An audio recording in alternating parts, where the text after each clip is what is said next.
और नात लिखी तो किस शान से नात लिखी, कोई गुल बाकी रहेगा ना चमक रह जाएगा, पर रसूलुल्लाह का दीन हसन रह जाएगा। हम सफीरो बाग में है, कोई गुल का चहचहा, बुलबुलें उड़ जाएंगी, सूना चमन रह जाएगा। अतलसो कमख्वाब की पोशाक पे नाजा न हो, तो इस तने बेजान पे खाकी कफन रह जाएगा।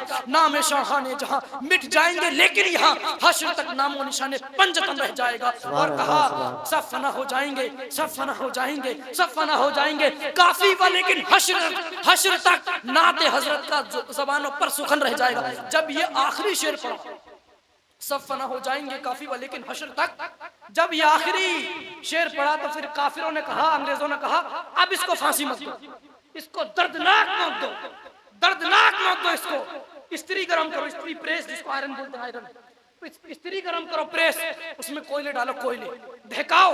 और जब वो लाल हो गई, काफी को लेटाया गया और उनके जिस्म पर स्त्री चलाने लगे। लेकिन फिर भी काफी कह रहे हैं सब फना हो जाएंगे काफी व लेकिन हश्र तक, सब फना हो जाएंगे काफी व लेकिन हश्र तक, नाते हजरत का जुबानों पर सुखन रह जाएगा। इधर स्त्री चल रही थी, इधर आलम बेदारी में हुजूर का दीदार हो रहा था और कह रहे थे या रसूल अल्लाह, मैंने बहुत देरी कर दी स्त्री चलवाने में, अगर मुझको मालूम होता स्त्री चलवाने से आपका दीदार होता है तो काफी ये काम बहुत पहले कर चुका होता। वाह वाह वाह, नारे तकबीर, जोर से जवाब दे, नारे तकबीर, नारे रिसालत, सुभान अल्लाह या रसूल अल्लाह, नारे रिसालत, नारे रिसालत, नारे तकबीर, नारे रिसालत। याद कर ले पक्का। ये मकाम और मर्तबे किसको मिले? ये मकाम और मर्तबे सिर्फ आशिक को मिलते हैं। देखो आला हजरत को देखें, आला हजरत को कब दीदार हुआ आलम बेदारी, जब नात लिखी और नात का जब मक्ता पढ़ा, जब उनको दीदार, जामी को देखें, जामी को आलम बेदारी में दीदार हुआ तो नात लिखने की वजह से। मैं आपसे कहता हूँ अपनी गाड़ी में नात सुना करें, तन्हाई में नात सुने, अपने वालिदैन के साथ बैठे हैं तो नात सुने, अपने यारों के साथ बैठे हैं तो नातों की महफिल किया करें, क्योंकि नात से दीदारे मुस्तफ़ा होता है, नात से दीदारे रसूलुल्लाह होता है। लेकिन अफसोस इस कौम पर मुझे रोना आता है, ये कौम जब तन्हाई में बैठती है तो गुनाह करती है। जिन जवानों की जुबानों पर अल्लाह और रसूल के नगमे गुनगुनाने चाहिए थे, आज उनकी जुबानों पर जो है कुफ्रिया कलमात गुनगुना रहे हैं। शारे बुखारी अपनी किताब के अंदर लिखते हैं, अगर ऐसे गाने जिनके अंदर कलमाते कुफरिया हो और तुमने राजी होकर के उसको सुना तो तुम भी काफिर हो गए। गाना सुनने से काफिर जिनके अंदर कलमाते कुफरिया हो और राजी होकर के जिसने उसको सुना वो भी काफिर। दीन आसान नहीं है, ये दीन की डगर बहुत मुश्किल है, आसान काम नहीं है दीन पे चलना। मुझे अफसोस होता है अपने जवानों को देख करके जिनके होंठ सिगरेट की वजह से, बीड़ी की वजह से, तंबाकू की वजह से काले हुए पड़े, बिल्कुल सुर्ख का सिया काले हैं। किस लिए काले? सिगरेट पी रहे हैं, गुटखा खा रहे हैं, बीड़ी पी रहे हैं।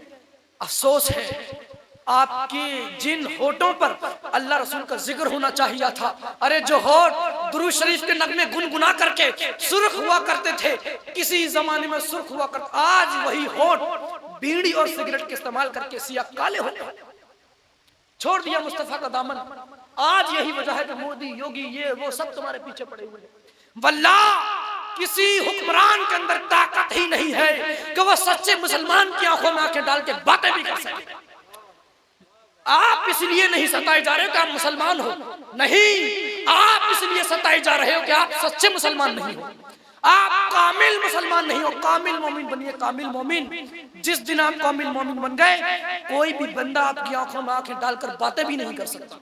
आप देखिए फिलिस्तीन, देखिए फिलिस्तीन, कितनी बेदर्दी से हमारा फिलिस्तीन चला, हमारे बच्चे भूखे रहे फिलिस्तीन में, हमारी बच्चियों के साथ में क्या क्या ना वहां पर हुआ, मकान ढा दिए गए, क़यामत वपा हो गई वहां पर। लेकिन न अरब आया, न तुर्की आया, न यमन आया, न इराक आया, कोई उसकी हिमायत में खड़े होने के लिए नहीं आया। ये अरब के लिए तो वो फराज का लिखा हुआ शेर याद आता है, पढ़ता हूँ तो कहती है खालिक की किताब, ये मिसले यहूदी, ये सऊदी भी अजाब, और उस कौम के बारे में क्या लिखूं फराज, काबे की कमाई से जो पीते हैं शराब। ये अरब तो काबे की कमाई से जो है शराब पीने में बिजी हो गई। कोई भी फिलिस्तीन की हिमायत में खड़े होने के लिए तैयार नहीं हुआ। मैं आपसे भी कहना चाहता हूँ, कि कल जब पाकिस्तान के लोग तुम्हारे ऊपर बमबारी करेंगे, जब तुर्की के लोग या अमेरिका के लोग तुम्हारे ऊपर मिसाइलें छोड़ेंगे, तो तुम ये न सोचना कि यमन तुम्हारी हिमायत में खड़ा होगा, तुम ये न सोचना कि अरब के लोग तुम्हारी हिमायत में खड़े होंगे। अरे जो मर्दूद बैतुल मुकद्दस की हिमायत में खड़े नहीं हो सकते, वो तुम्हारी क्या खाक हिमायत करेंगे? नहीं कर सकते तुम्हारी हिमायत। तुमको अपनी क़यादत खुद मजबूत करनी है, खुद मजबूत करनी है। सच्चे मुसलमान बनिए। वो मुसलमान थे अल्लामा फजल हक खैराबादी। वाह वाह वाह, कितना अजीम नाम है। जंग आजादी के हीरो हैं, अपने वक्त के बहुत बड़े आलिम हैं, बहुत बड़े मुहद्दिस हैं, मुसन्निफ हैं, और एक मस्जिद के इमाम भी थे। क्या दौर था। कोर्ट में बैठकर फैसले सुना रहे हैं, लेकिन नमाज का वक्त हो गया, अदालत बंद करिए और जा नमाज में खड़े होकर के इमामत कर रहे हैं। ये जवान थे हमारे। क्या वो दौर नहीं आ सकता? क्या सलाहुद्दीन अय्यूबी इस कौम के अंदर पैदा नहीं हो सकते? क्या अल्लामा फजल खैराबादी अब इस कौम के अंदर नहीं आ सकते? क्या तारिक बिन जियाद जैसे नौजवान इस कौम के अंदर क्यों नहीं आ रहे हैं? इसकी वजह यह है कि इस कौम ने मुस्तफा का दामन छोड़ दिया है और यहूदियों का दामन पकड़ लिया है। सिर्फ यही वजह है। आप यहूदियों का दामन छोड़े, उससे कुछ नहीं होने वाला। न दुनियावी प्रॉब्लम दूर होगी, न उखरवी प्रॉब्लम उससे दूर होगी। प्रॉब्लम दिन ब दिन बढ़ रही है। तो मैं अपने जवानों से ये कहना चाहता हूँ और आपको ये आखिरी पैगाम मैं देना चाहता हूँ कि अब इस वक्त में फिलिस्तीन का मंजर हमारी आंखों से गुजर चुका है। हमने देखा कि किस तरीके से उन लोगों ने फिलिस्तीन पर इजराइल वालों ने जुल्म किया, जुल्म और तशद्दुद की आंधियों को ढाया, लेकिन कोई भी मुमालिक उनकी सपोर्ट में बोलने के लिए तैयार नहीं हुआ। वल्लाह ये हाल अगर हमारा ना होता, अगर हम जो है अपने गुनाहों से तौबा कर लेते, तो ये दिन हमको देखने के लिए नहीं मिलते। कभी कश्मीर से उठता हुआ धुआं हमको दावत फिक्र देता है, कभी बर्मा से उठता हुआ धुआं हमको दावत फिक्र देता है, कभी जो फिलिस्तीन से उठता हुआ धुआं हमको दावत फिक्र देता है। और हमारी बच्चियां, हमारी बहनें, हमारी बेटियां मुर्तद हो रही हैं, गैर मुसलमानों के साथ अपने रिश्ते मजबूत कर रही हैं, आरएसएस के लोगों के साथ अपने रिश्ते मजबूत कर रही हैं, उनके हाथ में हाथ देकर के भाग रही हैं। कभी जो है कोई किसी होटल में पकड़ी जाती है, तो कभी कहीं किसी की लाश मिलती है। गैर मुसलमानों के साथ हमारी बच्चियां भाग रही हैं। इसके जिम्मेदार जालिम माँ बाप है। इसका जिम्मेदार कोई और नहीं है, क्योंकि तुमने वो मौका क्यों दिया? कोचिंग के बहाने आपकी बच्चियां घर से निकली, कोचिंग के बहाने 3-3 घंटे 4-4 घंटे वो तफरी कर रही हैं, सैर कर रही हैं, आपको कोई फिक्र ही नहीं है। हमारी बच्ची रीडिंग रूम में बैठकर पढ़ाई कर रही है, हमारी बच्ची लाइब्रेरी में बैठकर पढ़ाई कर रही है। पढ़ाई नहीं कर रही, नकवी पार्क को जाकर के कभी टटोलो, कितनी बहनें वहां पर अपने जिस्म की नुमाइश करते हुए मिलती हैं। अल्लाह के रसूल फरमाते हैं वो शख्स दयूस है, दयूस जो अपने घर की बहनों की, बेटियों की, औरतों की इज्जत का, पर्दे का ख्याल ना रखे, वो दयूस है। दयूस कौन है? दयूस पर अल्लाह का अज़ाब क्या है? जितना अज़ाब सारी उम्मतों पर आएगा, उसका आधा अज़ाब एक दयूस पर आएगा। बोलो बर्दाश्त कर सकते हो? नहीं कर सकते। तो फिर अपनी बहनों को पर्दे में क्यों नहीं रखते? और मैं अपनी बहनों से भी हाथ जोड़ करके कहता हूँ, जो मेरी बात को सुन रही हैं और वीडियो के जरिए जहां तक ये बात पहुंचती है, तुम आज खुल करके ये बात कह देती हो कि इस्लाम के अंदर पर्दा जो है वो औरतों पर जुल्म है। पर्दा तो दिल का होता है। कि तुमको सैयदा का पर्दा नहीं मालूम? कि तुमको हुजूर की बेटी का पर्दा नहीं मालूम? अरे जिसके सर के दुपट्टे को कभी चांद और सूरज ने नहीं देखा था, वो सैयदा जिसके सर के बालों को उनके कभी बच्चों ने नहीं देखा था, ये पर्दा था। आप कहती हो पर्दा जुल्म है? ये कैसी बातें कर रही हो? अरे जिस नबी ने तुम्हारी इज्जत तौकीर कर दी कि तुमको आज इतनी इज्जत से रखा था, वो दौर याद करो जब बच्चियों को जिंदा दफन कर दिया करते थे। जब मक्के में मीटिंग होती थी ना, बेटियों को, बच्चियों को दफन करने की, तो हुजूर अलैहिस्सलातु वस्सलाम मीटिंग से खड़े होते थे और कहते थे मेरी बेटी फातिमा, मेरी बच्ची फातिमा मेरा जिगर का टुकड़ा है। ये हमको वहां से हुजूर ने पैगाम दिया था। आज जो हम अपनी बच्चियों से मोहब्बत कर रहे हैं, मोहब्बतों से, बहनों से मोहब्बत कर रहे हैं, सिर्फ इस वजह से मोहब्बत कर रहे हैं कि हमारी नबी ने मोहब्बत की। और ये बहन इतनी नादान है कि एक गैर मुसलमान के कहने पर अपने माँ बाप को छोड़ देती है। एक थाने की वीडियो वायरल हुई, सबने देखी होगी कि वहां पर उसकी बच्ची के वालिदैन मौजूद हैं। और काफिर लड़का मौजूद है जो उसका मंगेतर था। वो बच्ची अपने वालिदैन को पहचानने से इनकार कर रही थी कि मैं इनको नहीं जानती, ये कौन है, मैं इसको जानती हूँ, ये मेरा सब कुछ है। उसका हाथ उसने अपने हाथ में पकड़ा था, कहा कि मैं इसको जानती हूँ, इसको पहचानती हूँ, यही मेरे लिए सब कुछ है, मैं आपको नहीं जानती। उसके वालिद उसके पैर पकड़ रहे, हाथ जोड़ रहे हैं कि मेरी बच्ची जिस खानदान में चाहेगी, बड़े से बड़े खानदान में, आला दर्जे के खानदान में तेरी शादी करा दूंगा, लेकिन तू ऐसा मत कर। खानदान की इज्जत का जनाजा क्यों निकाल रही है, एक गैर मुस्लिम के साथ क्यों जा रही है? उसने कहा अब्बा मैं आपको नहीं जानती, आप कौन है, आज से मेरे लिए यही सब कुछ। क्यों क्यों किसने बनाया ये मोबाइल? ये मोबाइल आज इसने हमारी बहनों को इज्जत बेचने तक पहुंचा दिया, मजबूर कर दिया। ये मोबाइल है ऐसा। कभी चेक करो ना, कभी बैठो, हफ्ते में बैठो, इंस्टाग्राम निकाल के बैठो और स्नैपचैट निकाल के बैठो, ट्विटर निकाल के बैठो, व्हाट्सएप निकाल के बैठो, मैसेंजर निकाल के बैठो, किससे गुफ्तगू कर रही है, किससे बातें कर रही है? नंबर सेव है सिस्टर के नाम से, नंबर सेव है लड़की के नाम से, मैम के नाम से, लेकिन असल में है वो लड़का, है ना। बच्ची माँ के पास में बराबर में सो रही है, लेकिन पूरी रात वो लड़के से बात कर रही है, माँ को खबर ही नहीं है। हमने ध्यान देना छोड़ दिया तो हाथों से बच्चियां निकल गई। हमने ध्यान देना छोड़ दिया। क्या वो खवातीन थी हजरत राबिया बसरी, अल्लाह को इतना राजी किया, इतना इतना मनाया कि जब कब्र में गई तो वहां पर औलिया भी मौजूद थे। कश्फ से मुराकबा किया कि ये राबिया अल्लाह से बहुत डरती थी, बहुत इबादत करती थी, चलो इसके जनाजे में चल के इसकी कब्र का हाल देखते हैं कि अल्लाह से राजी है या नहीं है।